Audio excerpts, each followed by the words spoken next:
evening, everyone. Thanks so much for joining us on this busy Sunday. I'm Lindsay Davis. As we come on the air, much of the world is on edge, waiting for Israel's response to the large-scale attack by Iran. And tonight, we are learning that attack, the first direct strike on Israel from Iran, was much more forceful than U.S. defense officials anticipated. Iran and its proxies fired more than 300 missiles and drones at Israel. Most of those weapons were intercepted by Israel's Iron Dome defense system. President Biden urging restraint from Israel. The president spent much of the weekend huddled in the Situation Room, meeting with world leaders and his advisors. We have team coverage tonight with the latest developments from the region and here at home. ABC's Britt Clennett watched the attack unfold this weekend and leads us off from Jerusalem.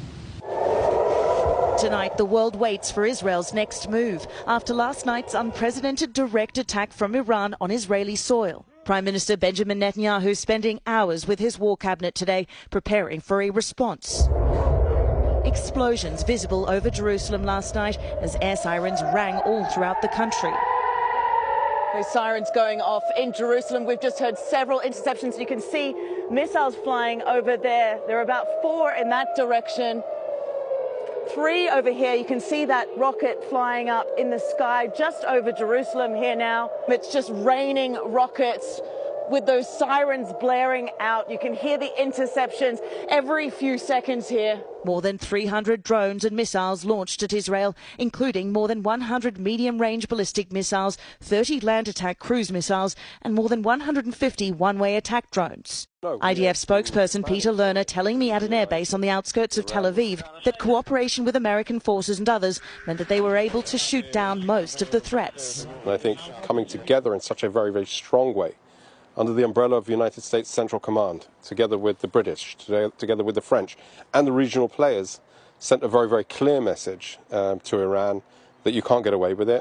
But some missiles did make it past their defences. In a video circulating online, verified by ABC News, you can see missiles striking Israel's Nevatim Air Force Base. Iranians claim this was the site responsible for the strike on an Iranian consulate in Syria earlier this month that killed top commanders. The president today meeting with leaders of the G7 to try and stabilise the situation and avoid further escalation. And while US officials drive home the ironclad support for Israel and its right to defend itself, there are also calls for restraint. We don't seek a war with Iran. We don't seek an escalated tensions in the region. We don't seek a wider conflict.